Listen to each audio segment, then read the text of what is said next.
আলহামদুলিল্লাহ, মহান রব্বে কারিমের দরবারে অসংখ্য শুকরিয়া যে রব্বে কারিম দয়া করে মায়া করে অনুগ্রহ করে আমাদেরকে সুস্থ রেখে আল্লাহ তাআলার পবিত্র ঘর মসজিদে পবিত্র দিন জুমার দিনে পবিত্র মাস রমজান মাসে আমাদেরকে আগে আগে আসার বসার কোরআন হাদিসের আলোকে কিছু কথা বলার শোনার তৌফিক দিচ্ছেন। সে রব্বে কারিমের দরবারে মন খুলে প্রাণ খুলে আওয়াজ করে বলি আলহামদুলিল্লাহ। রমজান মাস ফজিলতের মাস, রহমতের মাস, বরকতের মাস। এই মাসে আল্লাহ তাআলার ইবাদত করতে পারা মুমিনের জন্য অনেক বড় সৌভাগ্যের কারণ। সাথে সাথে আল্লাহ তাআলার মসজিদে আগে আগে আসা এটা আমাদের জন্য অনেক বড় একটা রহমত এবং বরকত। হাদিস শরীফের মধ্যে আসছে, রাসূল সাল্লাল্লাহু আলাইহি ওয়াসাল্লাম বলেন, কোন ব্যক্তি যদি আল্লাহ তাআলার ঘর মসজিদের মধ্যে আসে এবং নামাজের অপেক্ষায় বসে থাকে, কোন আমল করুক অথবা না করুক, শুধু নামাজের অপেক্ষায় বসে থাকে, তাহলে আল্লাহ তাআলা তার আমলনামার মধ্যে নামাজ পড়লে যেমন সওয়াব, শুধু নামাজের অপেক্ষায় বসে থাকলে ঠিক তেমন সওয়াব দেওয়া হয়। সুবহানাল্লাহ। এই জন্য সারা বছরে আমরা যেমনই করি অথবা না করি, অন্তত রমজান মাসে যেন এমন হয়, যদি পারি একটু বেশি আগে মসজিদে চলে আসলাম, যদি না পারি অন্তত যখন আজান হয় তখন যেন আমরা মসজিদের বাইরে না থাকি। আজানের পরেই তো নামাজ হয় না, তো আমরা যদি একটু আগে আগে চলে আসি, আজান হচ্ছে সাথে সাথে মসজিদে চলে আসলাম, হয়তো আজানের 15 মিনিট পরে নামাজ হবে অথবা আজানের আধা ঘন্টা পরে নামাজ হবে। এই যে সময়টা আমি আসলাম মসজিদের মধ্যে, দেখবেন মসজিদের বাইরে থাকলে দুনিয়ার অনেক কাজ করতে মন চায়, অনেক চিন্তা চেতনা আসে, অনেক সন্দেহ আসে, অনেক কিছু হয়। কিন্তু যখন আমরা উঁচু করে মসজিদে ঢুকে যাই, তখন কিন্তু আমাদের দিলে খারাপ কোনো চিন্তা আসে না, খারাপ কোনো কথা মুখ দিয়ে আসে না। তো এই যে একটা ভালো দিক, এই দিকটা কিন্তু আমাদের জন্য অনেক জরুরি একটা জিনিস। মসজিদের বাইরে থাকলে চায়ের দোকানে থাকি, রাস্তায় থাকি, ঘরে থাকি, হ্যাঁ, অনেকে আমরা সব কিছু ভালো, কোনো খারাপ আমরা করি না, কিন্তু ধরেন সামাজিক ভাবে আমাদের বাসার মধ্যে একটা টিভি রাখছি, তো যতক্ষণ ঘরের মধ্যে থাকি টিভি লাগাই রাখি, টিভি দেখতে থাকি, মনে করি টিভি সবাই দেখে আমি দেখি। মসজিদে আসলে কি আর টিভি দেখার সুযোগ হয়? হয় না। তাই আজান দেওয়ার সাথে সাথে যদি আমি অন্তত মসজিদে চলে আসলাম, ওই সময়টা থেকে আমি বাঁচতে পারলাম। তেমন কোনো খারাপ কাজ করে না, চুরি করে না, ডাকাতি করে না, কিন্তু চায়ের দোকানে বসে থাকি, বসে থাকলে কিন্তু বিভিন্ন কথা উঠে, এমুকে কি করছে, তমুকে কি করছে, তার এই সমস্যা হয়েছে, ওর এই সমস্যা হয়েছে, এগুলিতে গীবত। আর গীবত করলে আল্লাহ কি দেয়? কবিরা গুনাহ দেয়। তো আজান হওয়ার সাথে সাথে যদি আমি মসজিদে চলে আসলাম, তো আমার গীবতটা হইল। তো ধরেন ঘরের মধ্যে টিভিও দেখি না, চায়ের দোকানে গীবত করি না, বাজারের মধ্যে এমনি ঘুরতেছি, রাস্তার মধ্যে এমনি হাঁটতেছি। তো রাস্তার মধ্যে হাঁটলে, বাজারের মধ্যে ঘুরলে অন্যান্য সবকিছুর সাথে অনেক বেপরদা নারীও থাকে, থাকে কিনা বলেন? আমি চাই অথবা না চাই, আমাদের চোখ তাদের উপর পরেই পড়ে। তো তাদের উপর পড়লো কি হয়ে যায়? গুনাহ হয়ে যায়। বারবার তাদের দিকে, চেহারার দিকে তাকাইতে হয়।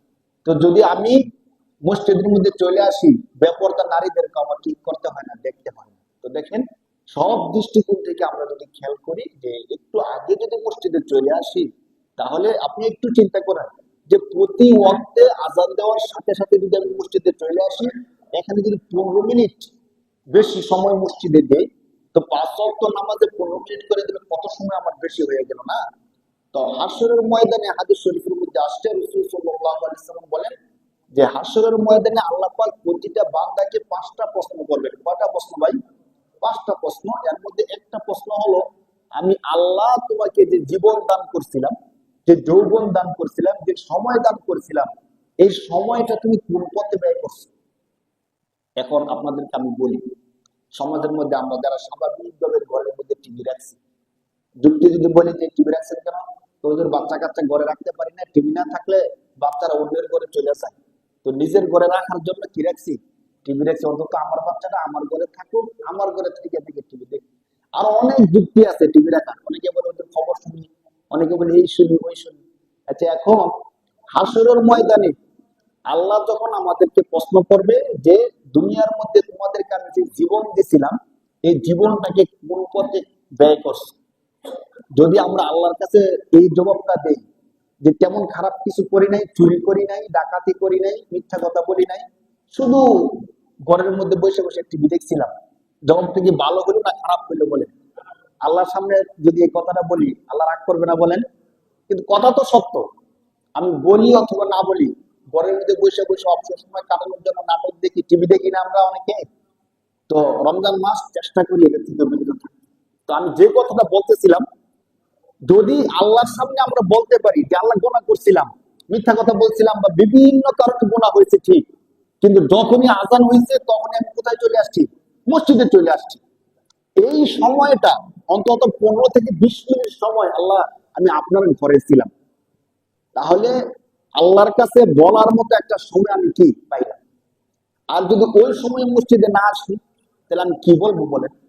আল্লাহ যদি বলে যে তোমাকে আমি হায়াত দিছিলাম, এই হায়াতকে তুমি কোন পথে ব্যয় করছো?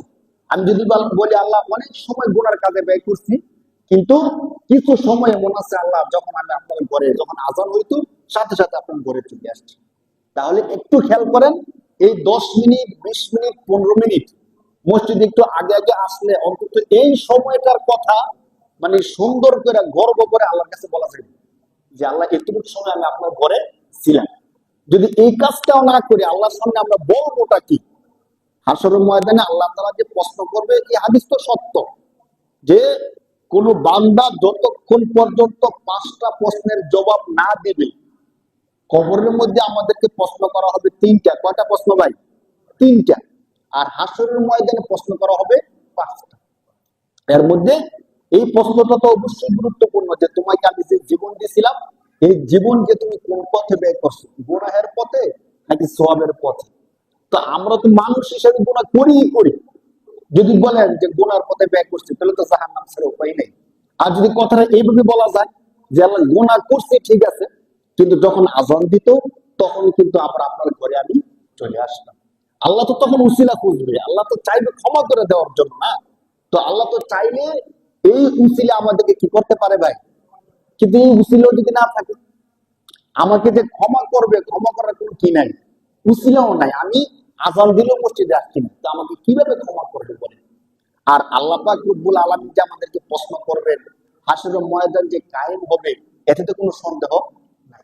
ইসলাম ধর্মের সত্যতা সম্পর্কে একটা সময়, একটা যুগে মানুষ অবিশ্বাস করত, অবিশ্বাসের সুযোগ ছিল, কিন্তু ইসলাম ধর্ম যে সত্য, আল্লাহ যে সত্য, আল্লাহ রসুল যে সত্য, এখনকার সময়ে এসে অবিশ্বাস করার কোন সুযোগ এখন আর নাই।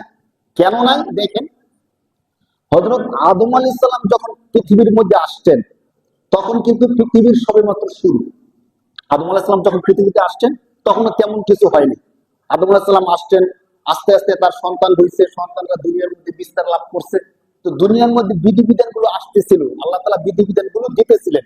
আদম আলাইহিস সালাম আসার পরে নূহ আলাইহিস সালাম আসলেন, নূহ আলাইহিস সালামের পরে এইভাবে ধারাবাহিক ভাবে আল্লাহ পাক রব্বুল আলামিন অনেক নবীদেরকে দুনিয়ার মধ্যে দিয়েছেন। এখন হযরত নূহ আলাইহিস সালাম যখন আসলেন, দেখেন কোরআন শরীফ সহ হাদিসের মধ্যে স্পষ্ট আকারে আসছে যে তিনি আসার পরে মাঝখানে দীর্ঘ একটা গ্যাপ ছিল, নবী ছিল না, যার কারণে মানুষ আবার গুমরা হওয়া শুরু করে দিচ্ছে। আর গুমরা হওয়ার আরেকটা কারণ আছে, মানুষ তো আর শুধু শুধু এমনি এমনি গুমরা হয় না। যখন মাঝখানে কোনো নবী ছিল না, তখন শয়তান তাদেরকে ধোঁকা দেওয়া শুরু করে দিচ্ছে। তো তাদেরকে ধোঁকা দিতে দিতে দিতে দিতে তাদেরকে যখন আবার খারাপ বানায় ফেলছে, নূহ আলাইহিস সালাম আসলেন, তাদেরকে দাওয়াত দিলেন, কিন্তু তারা নূহ আলাইহিস সালামের কথাটা শুনলো না। আমরা এই কথাটা কেন বলতেছি? মানে মানুষের মধ্যে খারাপটা কিভাবে ধারাবাহিক ভাবে আসছে, আস্তে আস্তে আস্তে আস্তে আমাদের এই পর্যন্ত, পৃথিবীর শুরু থেকে নিয়ে এখন পর্যন্ত কি হয়েছে না হয়েছে আমরা জানি নাকি জানি না? জানি, অনেক কিছুই জানি। কিভাবে জানি? কোরআনের মাধ্যমে আল্লাহ পাক রব্বুল আলামিন আমাদেরকে জানাই দিচ্ছে। এখন দেখেন, আপনাদেরকে আমি সংক্ষিপ্ত কয়েকটা কথা বলি, যে কথাগুলো আমাদেরকে ইসলাম যে সত্য, এখন যে অবিশ্বাস করার কোনো সুযোগ নাই, এই বিষয়টা আমাদেরকে স্পষ্ট করে দিবে। দেখেন, হযরত নূহ আলাইহিস সালাম আসলেন, 950 বছর দাওয়াত দিলেন। দাওয়াত দেওয়ার পরে অল্প কিছু লোক, 80-82 সামথিং এমন কিছু লোক ঈমান আনছে, আর কেউ ঈমান আনে নাই। কত বছর দাওয়াত দেওয়ার পরে? 950 বছর দাওয়াত দেওয়ার পরে তো যারা ঈমান আনে নাই তাদেরকে নবী বলছে যে তোমরা ঈমান আনতেছো না, আল্লাহ তাআলা গজব দিবে। তো তারা বিশ্বাস করতেছিল না, আল্লাহ আবার কে, থেকে আবার গজব দিবে, আমরাই তো সবকিছু, আমরাই তো দেখতেছি, আল্লাহ আসমান থেকে গজব আবার কি করে দেয়। তো দেখেন, সত্যি সত্যি তারা না মানার কারণে আল্লাহ তাআলা নূহ আলাইহিস সালামকে বললেন যে তুমি একটা নৌকা বানাও। কোরআন শরীফের অনেক আয়াতের মধ্যে আল্লাহ তাআলা আলোচনা করছেন, বিশেষ করে 12 নম্বর পারার 5 নম্বর পৃষ্ঠা, 4 নম্বর থেকে শুরু করে 5 নম্বর পৃষ্ঠায় বিস্তারিত আলোচনাটা করছেন, পুরো পৃষ্ঠা ব্যাপী। নূহ আলাইহিস সালামকে বললেন যে তুমি একটা নৌকা বানাও। তো এখনকার সময় আমাদের নৌকার দরকার পড়ে, কারণ যখন বর্ষাকাল আসে, বিভিন্ন নদী নালা এগুলো আছে, কিন্তু নূহ আলাইহিস সালাম যে অঞ্চলে ছিলেন ওই অঞ্চলে নৌকার দরকার ছিল না, মরুভূমি অঞ্চলের কাছাকাছি। তো সেখানে নৌকা দিয়ে কি করবে? তো নূহ আলাইহিস সালামকে বললেন যে তুমি নৌকা বানাও, নৌকার দরকার পড়বে, আমি আল্লাহ তাদেরকে প্লাবনের মাধ্যমে এমন শাস্তি দিব একবারে ডুবাইয়া মেরে ফেলবে। এই কথা জানে কে? নূহ আলাইহিস সালাম। জাতি তো আর জানে না, কিন্তু জাতিকে জানাইছে, জাতি বিশ্বাস করে।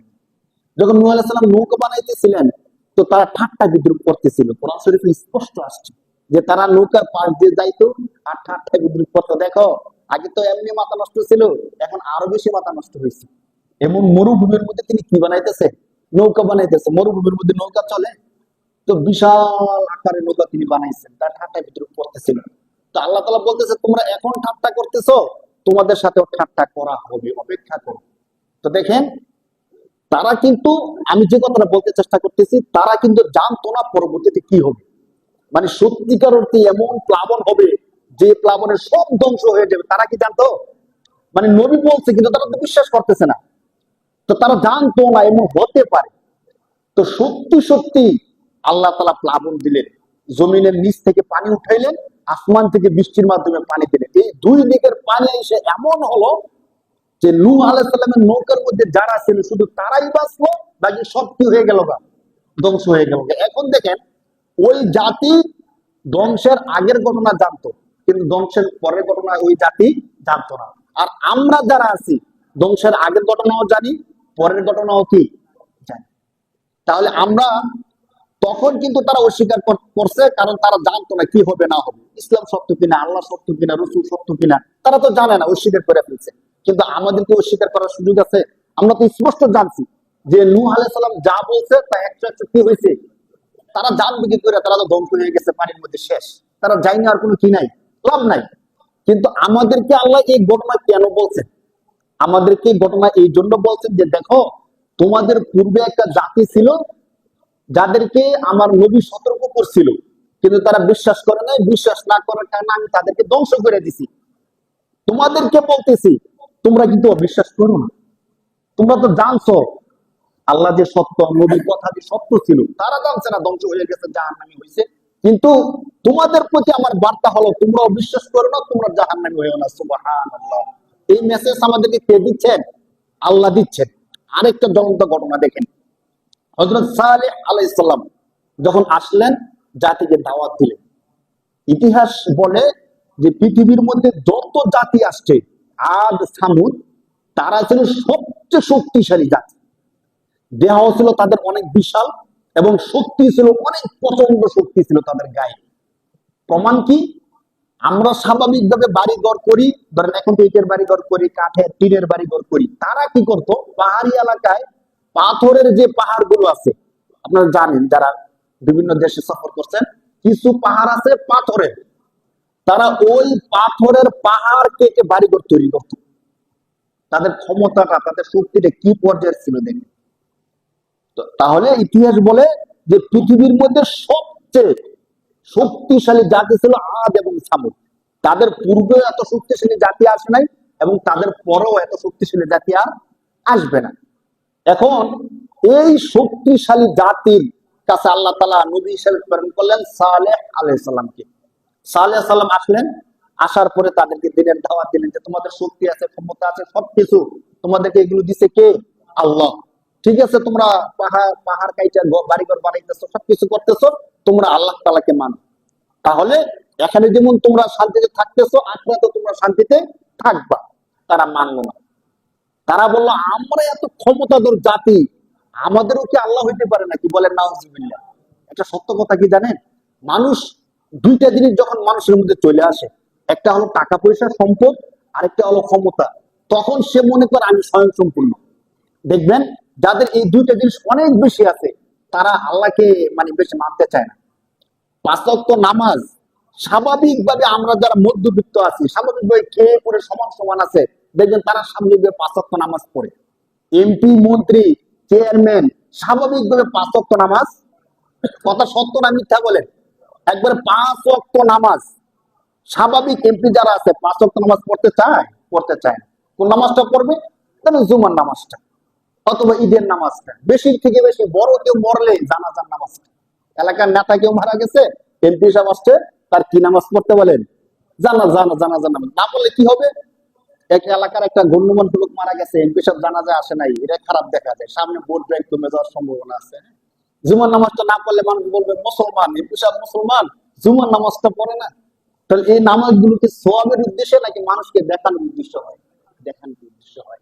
তো বাস্তবতা হলো, যখন টাকা এবং ক্ষমতা একসাথে হয়ে যায়, তখন আল্লাহকে মানুষ আর কি রাখে না, মনে রাখে না। তখন মনে করে না যে আমার উপরে কেউ থাকতে পারে বা আমার উপরে কেউ আছে, এটা স্বাভাবিকভাবে মনে হয় না, কম মনে হয়। তো ওই জাতি যখন প্রচুর ক্ষমতাশীল হয়ে গেছে, তাদেরকে দাওয়াত দেওয়ার পরে তারা মনে করতেছে আমাদের এত ক্ষমতা, আমরা পাথরের পাহাড় কেটে বাড়িঘর বানাই, আমাদের উপর কি আল্লাহ হইতে পারে? আল্লাহকে তখন সাল্লাল্লাহু আলাইহি ওয়াসাল্লাম বলেন, আল্লাহ হলেন মহা ক্ষমতাধর, যিনি তোমাদেরকে বানাইছেন, যিনি দুনিয়া বানাইছেন, সবকিছু বানাইছেন। তো তারা বলতেছে আমাদেরকে বানাইছে, এটা আবার কেমন? আমরা তো নিজেরাই হয়েছি, সবকিছু আমাদের নিজেদের। কোরআন শরীফের মধ্যে এই ঘটনা আসছে 19 নম্বর পারা, বিভিন্ন পাড়ার মধ্যে আসছে, বিশেষ করে 19 নম্বর পাড়ার মধ্যে এই ঘটনা আসছে। 30 নম্বর পারা ওয়াশ-শামসি ওয়া দুহাহা, এই সূরার মধ্যে তাদের এই ঘটনা আসছে। তারা সাল্লাল্লাহু আলাইহি ওয়াসাল্লামের কথা বিশ্বাস করলো না। তারা বলল যে না, আমরা মনে করি না যে আমাদের থেকে শক্তিশালী কেউ আছে বা আমাদের থেকে অন্য কেউ নবী হইতে, আল্লাহ হইতে পারে, আমরা এটা মনে করি না। সাল্লাল্লাহু আলাইহি ওয়াসাল্লাম অনেক করে তাদেরকে বুঝাইলেন। তো দেখেন, যে জাতি যেমন, তাদের কথাবার্তা চিন্তা চেতনার ধরনও হয় তেমন। যেমন আমাদের নবী যখন আসলেন, বিভিন্ন ভাবে দাওয়াত দিলেন, তারা বিশ্বাস করলো না। তো সর্বশেষ কাফেররা আমাদের নবীকে বললেন যে আপনি যে নবী, একটা প্রমাণ দেন। তো কি করে প্রমাণ দেব? তো আপনি যদি এই যে আসমানের মধ্যে যে চাঁদরা দেখা যেতেছে, এই চাঁদরা যদি দুই খণ্ড করতে পারেন, তাহলে আমরা বুঝবো যে আপনি নবী। আর যদি না পারেন, তাহলে আমরা বুঝবো আপনি কিনা। এই কথাটাকে একটা হটকারী কথা না বলেন? মানে চাঁদ দুই খণ্ড হলে তোমার লাভ কি? চাঁদ দুই খণ্ড হইল, তোমার লাভ হইল কি? কোন লাভ আছে বলেন? এরপরও তারা দাবি করছে, আল্লাহ তাআলা সেই দাবিকে সত্য করে দেখেছে, ঠিক কিনা বলেন? তো ঠিক সালেহ আলাইহিস সালামের জাতি শক্তিশালী ছিল তো, মূর্খ জাতি ছিল তো। তো তারা চিন্তা করতেছে, তিনি বলতেছে তিনি নবী, আবার আমাদেরকে সৃষ্টি করছেন, এমন শক্তিশালী আল্লাহ আছে, তাহলে তার কাছে আমরা একটা দাবি করি তো। দেখেন তাদের দাবিটাই কেমন মূর্খ সুলভ দাবি ছিল। তারা বলতেছে, কোরআন শরীফের মধ্যে ঘটনা আসছে, তারা বলতেছে যে আপনি তো বলছেন যে আপনি নবী, আমাদেরকে সৃষ্টি করছেন, এমন একজন আল্লাহ আছে, আমরা বিশ্বাস করবো আপনি যদি একটা কাজ করতে পারেন। তো কি কাজ করতে পারেন? আপনি এই যে পাহাড় আছে না, পাথরের পাহাড়, এই পাথরের পাহাড় থেকে একটা জীবন্ত ওট বার করে দেখাইবেন। বলেন না, এটা কোন কথা হইতে হবে? মানে পাথর থেকে আপনি একটা জীবিত কি দেখাইবেন? ওট বার করে দিন, এটা কেমন? এটা তোমাদের ফায়দা কি? তোমরা কইতে পারতো যে আমাদেরকে এক বস্তা স্বর্ণ দেখাইলে সাথে সাথে, তো স্বর্ণ তো খরচ করে খাওয়া যেতে পারবো না, বা অনেক কিছু, অনেক যুক্তি তো করা যায়।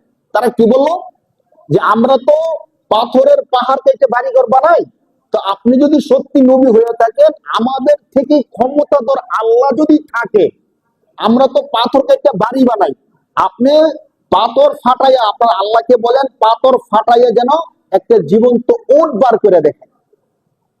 এই দাবি তারা নবীর কাছে করছে। তো উম্মত যদি দাবি করে, শোনা ছাড়া তো উপায় নেই। যদি বলে না না, তোমরা মূর্খ দাবি করছে, এই দাবি আমি মানতাম না, তো তাহলে আপনিও কি না, নবী না, স্বাভাবিকভাবে বলে দিবে। নবী আলাইহিস সালাম চিন্তা করতেছিলেন কি করা যায়, আল্লাহর কাছে বলেন যে আল্লাহ, তারা তো এমনটা চাইতেছে, মানে তারা এই জিনিসটা কেন চাইছে? তাদের চিন্তা হলো আমাদের ক্ষমতা আছে, পাথর কেটে আমরা বাড়ি বানাইতে পারি, তো আমাদেরকে যে বানাইছে তার আরো বেশি ক্ষমতা, অতএব তার যদি বেশি ক্ষমতা থাকে, তো তিনি পাথর ফাটায় কি আনতে পারবেন? জীবিত উট বার করতে পারবে। কোরআন শরীফের 19 নম্বর পারা বিস্তারিত গল্প আসছে। তারা যখন এই দাবি করছে, সাল্লাল্লাহু আলাইহি সাল্লাম বলছে, শোনো, আমার আল্লাহ শুধু এটুকু না, পাথর ফাটাইয়া না, শুধু বাতাস থেকেও আল্লাহ চাইলে কি করতে পারে, উট বানায়া দেখাইতে পারে, ক্ষমতা আছে। কিন্তু তোমাদেরকে আমি একটা কথা বলতেছি, আল্লাহ যদি সত্যি সত্যি তোমাদেরকে এটা দেখায়, তোমরা কিন্তু তখন স্বীকার করতে পারতা না, 1 নাম্বার। 2 নাম্বার, তোমরা আল্লাহর সাথে বেয়াদবি করতে পারবা না। তো তারা বলছে আগে দেখান। তারা মনে করছে এটা অসম্ভব। মানে অনেক সময় আমরা বলি না, ঝগড়া লাগলে মানুষকে ঠেকাইয়া দেওয়ার জন্য একটা বলি, পারলে তুই এটা কর দেখি। আমরা জানি সেটা পারবো না, এই জন্য বলছি সে পারবো না, সে পরে মাইনা নিবে যে আমি পারতেছি না। তো তারা এমনই একটা কথা বলছে যে নবী পারবে না, তখন বলবে যে আপনার নবী না। কিন্তু আল্লাহ যখন চাইলেন যে না, তারা যে দাবি করছে আমি সেই দাবি তাদেরকে দেখাবো, সত্যি সত্যি সাল্লাল্লাহু আলাইহি সাল্লাম সমস্ত জাতিকে ডাকলেন, তোমরা আসো, তোমরা যে দাবি করছো সত্যি আমার আল্লাহ তোমাদের এই দাবি পুরা করবে। জাতি সবাই আসলো। আসার পরে যে বিশাল আকৃতির পাথর ছিল, পাহাড়, পাথরের পাহাড়, সবাই তাকায় দিছে যে সবাই যদি গোপনে হয় যে তোমরা গ্রামে থাকো, আমি পাহাড় থেকে উট নিয়ে আসবো, তাহলে তো বলবে যে আপনি কোথায় কিনে নিয়ে আসছেন না। দেখেন এখানে আল্লাহ কয়েকটা কাজ করছেন। এক হলো সবার চোখের সামনে আল্লাহ পাক রব্বুল আলামিন এই পাথরকে ফাটাইয়া বিশাল আকৃতির একটা ওট নিয়ে আসছেন। সুবহানাল্লাহ। ওটা কেমন ছিল? তাফসীরের মধ্যে আসছে, স্বাভাবিক যে উট ছিল এই উট গুলো থেকে অনেক গুণ বেশি বড় আকৃতির ছিল, এবং খাবারের জন্য তার আলাদা সবকিছুর প্রয়োজন ছিল। যদি সাধারণ উট হইতো তখন তারা বলতো কি যে এই ছোট্ট একটা উট আনছেন, এটা মনে জাদুটা দিয়ে নিয়ে আসছে। তারা যেন অস্বীকার করতে না পারে এই জন্য উটটা তাফসীরের মধ্যে আসছে সাধারণ উট না, বিশেষ এক ধরনের একটা উট আনছে। পরবর্তীতে হয়েছে কি যে উটটা যদি খাবার খাইতে যাইতো, তাহলে অন্য অন্য উট যারা ছিল, অন্য অন্য প্রাণী যারা ছিল, তারা আর খাবার পাইতো না। সুবহানাল্লাহ।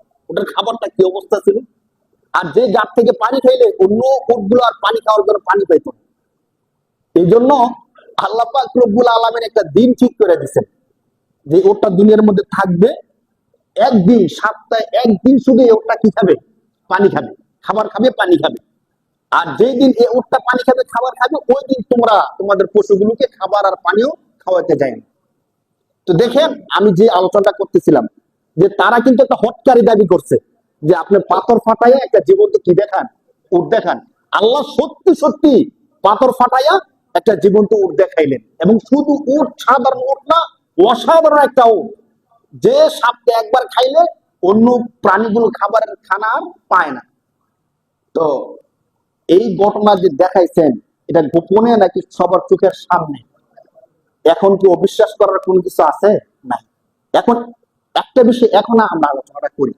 এখন যদি সালেহ আলাইহিস সালামের এই ঘটনা দেখার পরে সবাই বিশ্বাস করে ফেলে, তাহলে তখনকার সময়ে যারা নেতৃবৃন্দ ছিল, যারা ক্ষমতাশীল ছিল, যারা দাপটশীল ছিল, তাদের দাপট ক্ষমতা থাকবে না, শেষ হয়ে যাবে। থাকবে না, শেষ হয়ে যাবে। সবাই এক বাক্যে কাকে মানতে হবে? সালেহ আলাইহিস সালামকে মানতে হবে, এবং সালেহ আলাইহিস সালাম যা বলবে তাই শুনতে হবে। তো যুগে যুগে যারাই ক্ষমতাশীল ছিল, তারা আল্লাহ তাআলার নবীদেরকে মানে নাই শুধু এই জন্য যে মানলে তাদের ক্ষমতা কি হয়ে যাবে। একবার স্পষ্ট ভাবে আবু জেহেল বলছিল যে মুহাম্মদ সাল্লাল্লাহু আলাইহি সাল্লাম যে সত্য, এটা আমি জানি, এবং হাজার হাজার কাজের দ্বারা প্রমাণ যে তিনি কি নবী, সত্য নবী। কিন্তু ওনাকে সত্য মানলে আমার যেই ক্ষমতা, আমার যে নেতাগিরি, নেতাগিরি আর থাকবে না। তখন তারা দেখলো, দেখার পর সালেহ আলাইহিস সালামকে কি করলো না, মানলো না। কোরআন শরীফে আসছে তারা মানলো না। শুধু মানছে না এতটুকু না, সালেহ আলাইহিস সালাম বলছে দেখো তোমরা আমাকে মানো অথবা না মানো, এই যে উটটা আল্লাহ তাআলা নিয়ে আসছে, না কতুল্লাহ, কোরআন শরীফের শব্দ, এটা হলো আল্লাহর উটনি। কার উটনি? আল্লাহ। অতএব তোমরা এই উটনির সাথে কোনো কিছু করো না, সাবধান, এর কাছেও যায় না। তোমরা যদি কিছু করতে যাও তাহলে কিন্তু তোমাদের ভয়াবহ শাস্তি হয়ে যাবে। কারণ সালেহ আলাইহিস সালাম বুঝতেছিল যে তারা তো আমাকে মানবে না, কিন্তু এটা যতদিন থাকবে ততদিন পর্যন্ত প্রমাণ যে আমি নবী সত্য। আমি নবী কি না সত্য না হলে উট কিভাবে আসছে? কাফেররা বুঝতে পারছে যে এই উট থাকলে আস্তে আস্তে মানুষ একদিন না একদিন নবীকে মানবে। এই জন্য তারা চক্রান্ত করছে যারা সর্দার ছিল তারা কিছু লোক একজন লোক ঠিক করছে যে তুমি এই ওটটাকে হত্যা করে ফেলো। সাল্লাল্লাহু আলাইহি সাল্লাম স্পষ্ট নিষেধ করছে যে আল্লাহর উট নিয়ে এটাকে হত্যা করলে কিন্তু তোমাদের অনেক ক্ষতি হবে। আমাকে তোমরা শাস্তি দাও, আমাকে তোমরা যা বলো বলো, কিন্তু এই আল্লাহর নিদর্শন একই কিছু করলে কিন্তু তোমাদের অনেক ক্ষতি হবে। কিন্তু তারা সেই কাজটাই করলো। সত্যি সত্যি তারা এই উটনিকে হত্যা করে দিল। নাউজুবিল্লাহ। যখন হত্যা করে দিল, সাল্লাল্লাহু আলাইহি সাল্লাম বলল, তোমরা যে কাজটা করছো কাজটা ঠিক করো নাই। 3 দিনের মধ্যে আল্লাহ তাআলার পক্ষ থেকে এমন আযাব আসবে যে আযাবে তোমরা সবাই ধ্বংস হয়ে যাবে। তারা তো বিশ্বাস করছিল না। ঠিকই 3 দিনের মধ্যে আল্লাহর পক্ষ থেকে এমন আযাব আসছে, আযাব আইসা সমস্ত জাতিকে কি করে দিয়েছেন আল্লাহ তাআলা? ধ্বংস করে দিয়েছেন। এই যে দেখেন, আমরা যে আলোচনা করতেছিলাম, উট যে আসবো কি আসবো না, তখন কিন্তু জাতি বুঝতো না সত্য নাকি সত্য না। তারা মনে করছে না এটা কি সম্ভব, পাথর ফাইটা উট আসা। দ্বিতীয়, উটকে হত্যা করার পরে আল্লাহর আযাব 3 দিনের মধ্যে আসবো কি আসবো না তারা কি জানতো? নবী বলছে তারা বিশ্বাস করে নাই, কিন্তু ঠিকই আযাব আসছে এবং তারা কি হয়ে গেছে। এখন এই পুরো গল্প আমরা জানি কি জানি না বলেন? শুরুও জানি, শেষও জানি। কিসের মাধ্যমে জানি? কোরআনের মাধ্যমে জানি। হ্যাঁ, আল্লাহ তাআলা আমাদেরকে এই গল্পটা বইলে বুঝাইতে চাচ্ছেন, দেখো এই জাতিকে আমি স্পষ্ট করে দেখাইছিলাম যে আমি আল্লাহ সত্য এবং যে নবীকে প্রেরণ করছি ওই নবীও কি সত্য, অতএব তোমরা মানো, জান্নাত পাইবা। তারা মানে নাই, তারা জাহান্নামে গেছে। তোমাদেরকে বলতেছি, তোমাদের কাছে এই গল্প বলতেছি এই জন্য তোমরা যেন এখন আর অবিশ্বাস না করো। এখন যদি তোমরা আমি আল্লাহকে মানো, আমার কোরআনের যে বিধান আছে ওই বিধানগুলোকে মানো, 5 ওয়াক্ত নামাজ পড়ো, তাহলে তারা জাহান্নামে গেছে, কিন্তু তোমাদেরকে আমি আল্লাহ পুরস্কার স্বরূপ মহা পুরস্কার জান্নাত দিব। সুবহানাল্লাহ। এই গল্পটি এই জন্য আল্লাহ তাআলা বলছেন। তো ঠিক এইভাবে করতে করতে করতে করতে আল্লাহ তাআলা যতগুলো নবী দুনিয়ার মধ্যে প্রেরণ করছেন, সব নবীকে, প্রায় সব নবীকে তার জাতি পরীক্ষার মধ্যে ফেলাইছেন। আর পরীক্ষার মধ্যে যখন ফেলাইছেন ওই জাতি জানছে, আর কেউ জানছে না। কিন্তু আমরা হলাম এমন বিশেষ এক জাতি, কোন নবীর সাথে কি হয়েছে, কিভাবে হয়েছে, ফলাফল কি, সবকিছু আমরা জানি। ঠিক কিনা বলেন? ইব্রাহিম আলাইহিস সালামকে আগুনের মধ্যে ফেলাইছে। তারা তো মনে করছে ইব্রাহিম আলাইহিস সালাম আগুনের মধ্যে পুইরা জ্বলে শেষ। কিন্তু আগুনের মধ্যে কি ইব্রাহিম আলাইহিস সালাম পুড়ছিল বলেন? তো আগুনের মধ্যে যে আগুনের স্বভাব হলো পোড়ায়া দেওয়া, জ্বালায়া দেওয়া। কিন্তু আগুন যে 40 দিন পর্যন্ত জ্বলার পরেও ইব্রাহিম আলাইহিস সালামের একটা পশমও পড়তে পারে নাই, এই ক্ষমতা কার ছিল? আল্লাহর ছিল। এরপরও কি আল্লাহকে অবিশ্বাস করার কোনো সুযোগ আছে বলেন? এই ঘটনাগুলো কোরআন শরীফের 17 নম্বর পারার 5-6 নম্বর পৃষ্ঠার মধ্যে আল্লাহ তাআলা ইব্রাহিম আলাইহিস সালামের এই ঘটনা বলছেন। তো এই ঘটনাগুলো আল্লাহ কোরআন শরীফের মধ্যে বারবার কেন বলছেন? যাতে করে আমরা বিন্দু পরিমাণ সন্দেহ না করি। ইসলাম যে সত্য, আল্লাহ যে সত্য, নবী যে সত্য, দেখেন কেন আমাদেরকে মানে বিশ্বাসটা কেন করতে হয়। এই যে জুমার নামাজ পড়তে আসছি, প্রায় 1 ঘন্টার সময় আমরা মসজিদের মধ্যে থাকবো। এদিকে সারা দিন না খায় থাকতেছি। আমরা কি কোনো কিছু দেখছি বলেন? আমরা কি কেউ নবী দেখছি? আল্লাহকে কোনোদিন কেউ দেখছি? দেখি নাই। জান্নাত জাহান্নাম দেখছি? দেখি নাই, কিচ্ছু দেখি নাই, শুধু শুনছি। এই শোনার পরেই আমরা ঘন্টার পর ঘন্টা আল্লাহর ঘর মসজিদে বসে রয়েছি। এই ফজরের পর থেকে নিয়ে সন্ধ্যা পর্যন্ত কোনো কিছু খাবো না। কার উপর বিশ্বাস করে? নাকি দুনিয়ার কোন মানুষের উপর বিশ্বাস করে বলেন? আমরা যদি গোপনে গোপনে খাই, কে বুঝতে পারবে, ধরতে পারবে? অনেকের চেহারা এমন আছে, সে খাইলেও চেহারা যেমন দেখা যায়, না খাইলেও চেহারা একই দেখা যাবে। চেহারার মধ্যে কোনো পরিবর্তন সবার হয় না, কারো কারো হয়। কিন্তু অনেক মানুষ এমন আছে, খাইলেও চেহারা যেমন আশ্চর্য, না খাইলেও চেহারা একই দেখা যায়। এখন সে যদি গোপনে গিয়ে পানি খাই আইসা বলে আমি রোজা আছি, আমরা কিছু করতে পারবো বলেন? কিন্তু এরপরে সে খায় না, কেন খায় না বলেন? আল্লাহর জন্য খায় না। এরপরে না, রাত্রিবেলাতে সারাদিন রোজা রেখে ক্লান্ত হয়ে গেছি, রাত্রিতে ঘুমিয়ে পড়বো অথবা ধরেন অবসর নিব, কিন্তু রাত্রিতে এসে আবার দাঁড়ায় দাঁড়ায় কোরআন তেলাওয়াত শুনতেছি, 20 রাকাত নামাজ দাঁড়ায় দাঁড়ায় পড়তেছি। কার জন্য পড়ি ভাই? আল্লাহর জন্য পড়ি। এই যে আমরা যে আল্লাহর জন্য কাজগুলো করতেছি, এগুলো যেন আস্থা এবং বিশ্বাসের সাথে করি। এই জন্যই আল্লাহ তাআলা কোরআন শরীফের মধ্যে ওই গল্পগুলো আমাদেরকে জানাই দিচ্ছে। জানানোর তো দরকার ছিল না। ওই জাতি মানে নাই, তাদেরকে আল্লাহ ধ্বংস করে দিচ্ছে। আমরা জানলে কি না জানলে কি না, আল্লাহ বলতে চাচ্ছেন দেখো তাদের ওই গল্পগুলো তোমাদেরকে এই জন্য বলতেছি, তোমরা যেন শান্তি মতো স্থির চিত্ত নিয়ে আমি আল্লাহর ইবাদত গুলো বেশি বেশি করতে পারো। সুবহানাল্লাহ। সর্বশেষ যখন আমাদের নবীর পূর্বে হযরত ঈসা আলাইহিস সালাতু ওয়াস সালাম আসলেন। দেখেন এই গল্পটা আরো আকর্ষণীয়। ঈসা আলাইহিস সালাম আসলেন, আসার পর জাতিকে দাওয়াত দিলেন, জাতি দাওয়াত মানলো না। কিছু লোক তো সহ্য মনে থাকে, মানে কিছু লোক মানলো, অধিকাংশ লোক কি করলো না, মানলো না। ঈসা আলাইহিস সালামকে না মানার কয়েকটা কারণ। একটা কারণ তো ছিল ঈসা আলাইহিস সালাম নবী কি নবী না তারা বুঝতে পারতেছিল না। দ্বিতীয় নম্বর কারণ ছিল, আপনারা জানেন যে পৃথিবীর মধ্যে যতগুলো আশ্চর্যজনক ঘটনা, এর মধ্যে এক নাম্বার আশ্চর্যজনক ঘটনা ছিল হযরত ঈসা আলাইহিস সালাম নিজেই। কারণ পৃথিবীর সমস্ত মানুষ বাবা এবং মা এর মাধ্যমে দুনিয়ার মধ্যে আসছে, শুধুমাত্র ঈসা আলাইহিস সালাতু ওয়াস সালাম কার মাধ্যমে আসছেন? মায়ের মাধ্যমে আসছেন। তার কোনো কি ছিল না? বাবা ছিল না। তো তার যেহেতু বাবা ছিল না, আল্লাহর কুদরতের মাধ্যমে আল্লাহ তাআলা ঈসা আলাইহিস সালামকে দুনিয়ার মধ্যে দিয়েছেন। এই জন্য অনেকে তাকে বিশ্বাস করতেছিল না, বিশ্বাস করতে পারেনি স্বাভাবিকভাবে। অনেক বড় ইতিহাস, কোনোদিন সময় পেলে বলবো। তো ঈসা আলাইহিস সালামকে বিশ্বাস করলো না, করতে পারতেছিল না।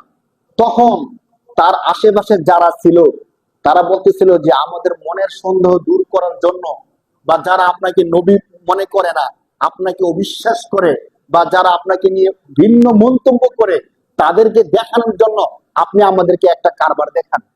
তো কি কারবার দেখছেন তো? অন্য নবীরা কি বলছে, অন্য নবীদেরকে তার উম্মত কি বলছে। ঈসা আলাইহিস সালামের জাতি যারা ছিল তারা বলল যে আপনি যদি সত্যি নবী হয়ে থাকেন, যারা আশেপাশে ছিল তারা বিশ্বাস করতো, আপনি সত্যি নবী, এটা বিশ্বাস করানোর জন্য আপনি এক কাজ করেন। আপনি তো বলছেন যে আল্লাহ আছে, জান্নাত আছে, জাহান্নাম আছে, সবকিছু আছে। আপনি এক কাজ করেন, জান্নাত থেকে আমাদের জন্য একবেলা খাবারের ব্যবস্থা করেন। সুবহানাল্লাহ, চিন্তা করে দেখেন, আমরা মৃত্যুবরণ করার পরে জান্নাতে গেলে আর পরে আল্লাহ কি দিবেন? জান্নাতের খাবার দিবেন। তো সে শুনছেন ঈসা আলাইহিস সালাম তো স্বাভাবিকভাবে বলতে গেলে আমরা বলি না যে নেক কাজ করেন, ভালো কাজ করেন, আল্লাহ জান্নাত দিবেন, জান্নাতের খাবার দিবেন, জান্নাতের খানা এই এই।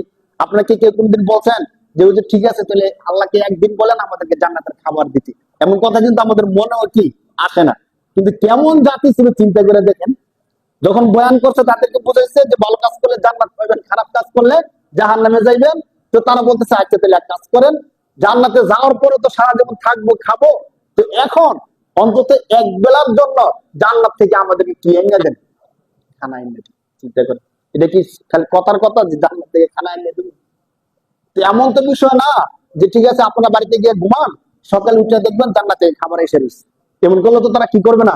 বিশ্বাস করবে না। একবারে চোখের সামনে তারা দেখতে হবে যে আসমান থেকে খাবার নামতেছে, তারা খাবার খাবে, খাওয়ার পরে বুঝবে যে স্বাদ কেমন। হ্যাঁ ঠিক আছে, স্বাদ ঠিক আছে, তখন তারা বলবে হ্যাঁ আমরা অ্যাকসেপ্ট করলাম, ঠিক আছে না, এবার আপনি সত্য নন। ঠিক এমনটাই হয়েছে। তারা বলছে স্বাভাবিকভাবে হলে আমরা বিশ্বাস করব না। মানে আমরা চলে গেলাম, আইসা দেখলাম আপনার দরবারে অনেক ভালো ভালো খানা, খাবো এরপরে মানবো এমন না। আমাদের চোখের সামনে আপনি জান্নাত থেকে খাবারের থালা নামবে, আমরা খানা দেখবো নিজের চোখে, খাবার খাবো, খাওয়ার পরে দেখবো যে না, দুনিয়ার খাবারের স্বাদ এক আর জান্নাতের খাবারের স্বাদ আরে, তখন আমরা বিশ্বাস করবো যে আপনি সত্য নবী। ঠিক সত্যি সত্যি আমাদের কোরআন শরীফের মধ্যে একটা সূরা আছে, এই নামের সূরা নাজিল হয়ে গেছে, সূরাতুল মাইদা। তারাবির মধ্যে আমরা পড়ে ফেলছি সূরাত মাইদা। এর অর্থ হলো দস্তরখান, খাবারের প্লেট। হ্যাঁ, তো সত্যি সত্যি আল্লাহ তাআলা এই সূরার মধ্যে 6 নম্বর পৃষ্ঠায় আল্লাহ তাআলা আলোচনা করছেন, আসমান থেকে আল্লাহ পাক রব্বুল আলামিন একটা মাইদা নাজিল করছেন। মাইদা মানে দস্তরখান বা খাবারের প্লেট নাজিল করছেন, যে প্লেটের মধ্যে জান্নাতের অনেক রকমের খাবার ছিল। সুবহানাল্লাহ। দেখবেন কোরআন শরীফের অন্তত তরজমাও যদি আপনারা পড়েন, আমি যে কথাগুলো বলছি সবগুলো পাইবেন। অন্তত কোরআন শরীফের বাংলা তরজমা যদি আপনারা কেউ পড়েন। তারা দাবি করলো যে আপনি খাবার দেন। প্রথম নবী বলছিল তোমরা বলো কি, দেখি দাবি হলো আল্লাহর ইবাদত করতে থাকো, মৃত্যুর পরে আল্লাহ দিবে। তারা বললো না নবী, আমাদেরকে দেখাইলে সবচেয়ে ভালো হয়। তখন ঈসা আলাইহিস সালাম আল্লাহ তাআলার কাছে বলল, ক্বালা ঈসা ইবনে মারইয়াম আল্লাহুম্মা রাব্বানা আনজিল আলাইনা মাইদাতাম মিনাস সামা তাহমি ইলাইহিম ওয়ারযুকহুম মিনাস সামারাতি লাআল্লাহুম ইয়াশকুরুন। ঈসা আলাইহিস সালাম বলেন যে আল্লাহ, রব্বানা, হে আমার রব, আনজিল আলাইনা, আপনি আমাদের উপর নাজিল করেন, মাইদাতাম মিনাস সামা, আসমান থেকে খাবারের প্লেট নাজিল করেন। আর আপনারা একটা কথা জানেন যে যত নবী ছিল সমস্ত নবীগণ ছিলেন মুস্তাজাবুদ দাওয়াত। এর অর্থ হলো নবীরা যে দোয়া কবুল করতেন আল্লাহ তাআলা সেই দোয়া কি করতেন? কবুল করে নিতেন।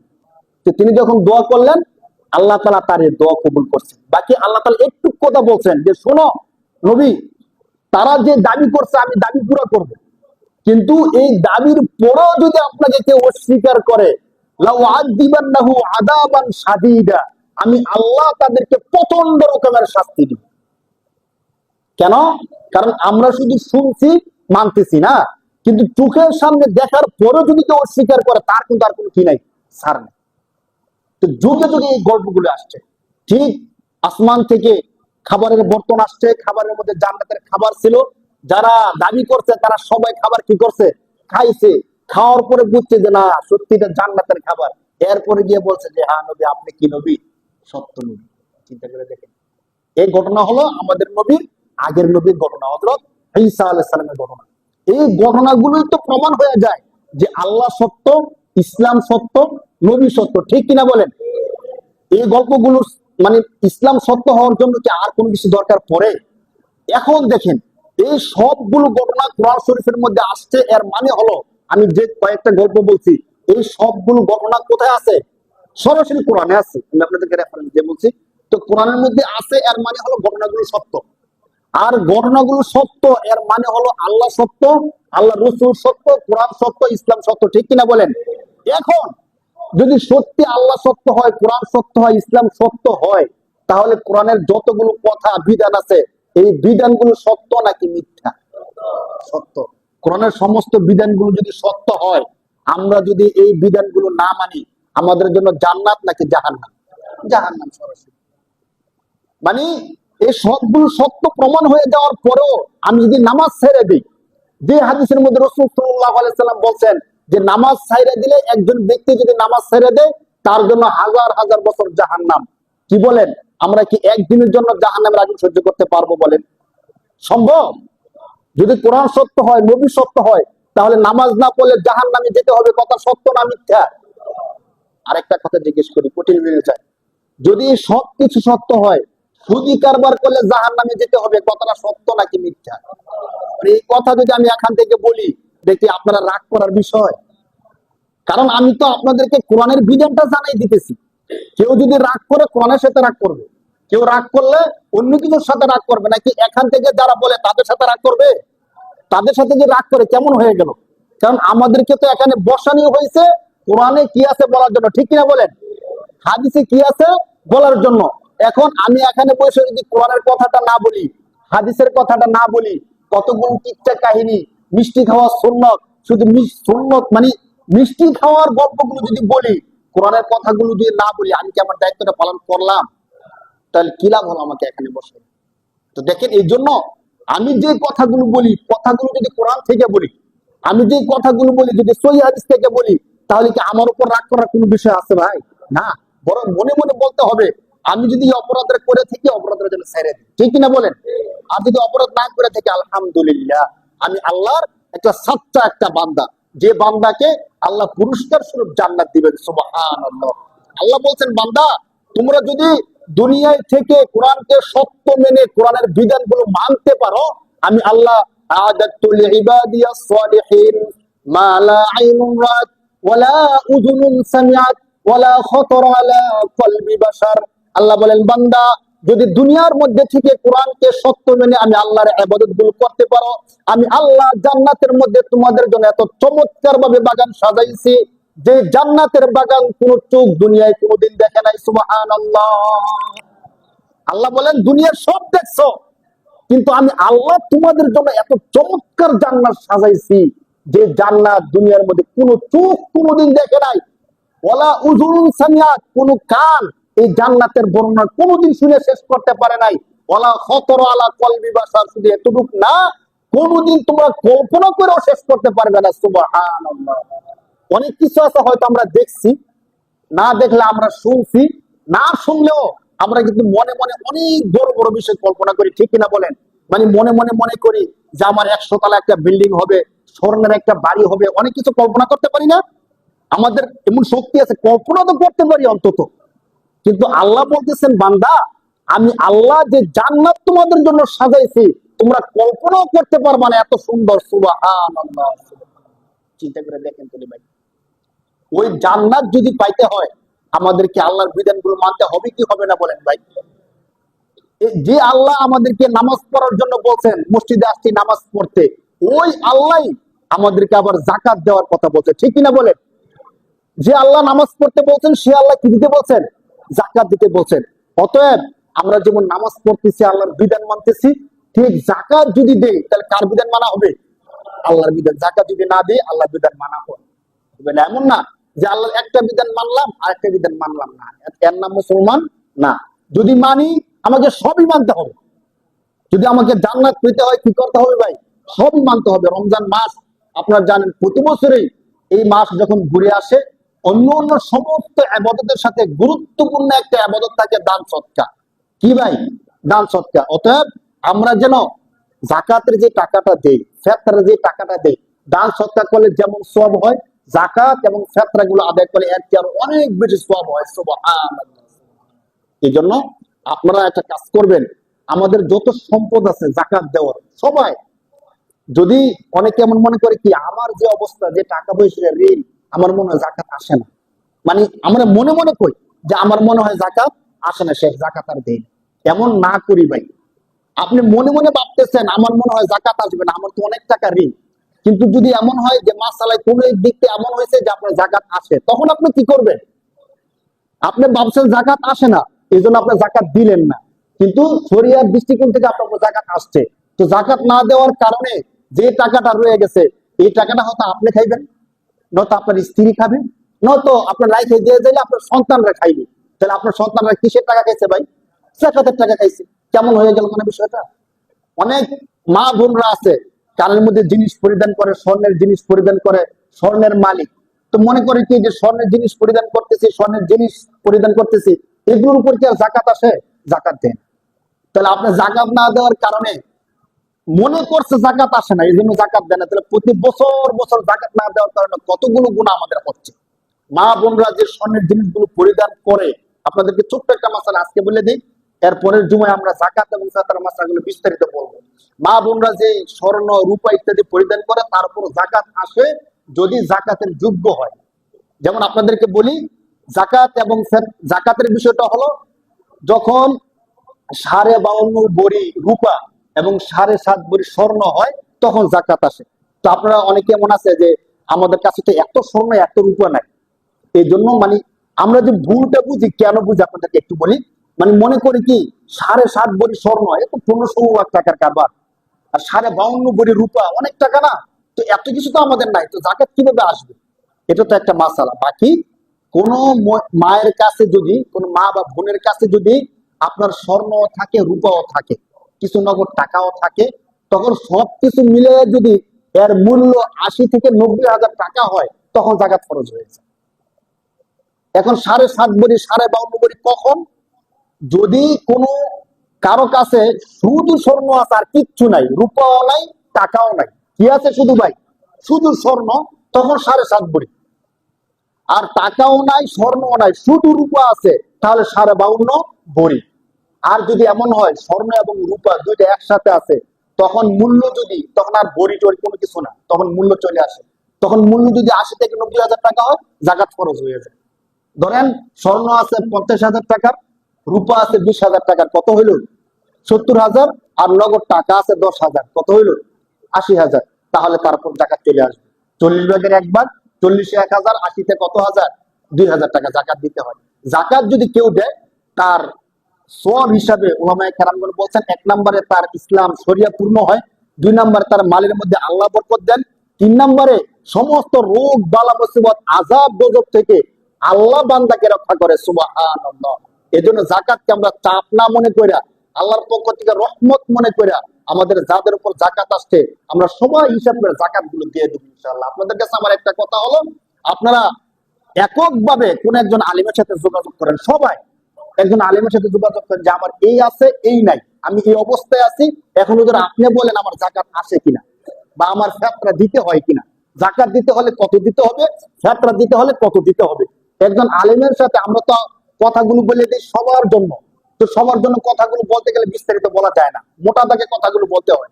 তো আপনারা বিস্তারিত জানতে হলে একজন আলিমের সাথে বসেন, বৈশা তার সাথে শেয়ার করেন, এবং শরীয়তের নিয়ম মেনে যাকাত দেন, ইনশাআল্লাহ মালের মধ্যে বরকত দিবে কে বলেন? বিপদ আপদ থেকে বাঁচাবে কে? আল্লাহ তাআলা তৌফিক দান করুন বলে আমিন। যারা সুন্নাত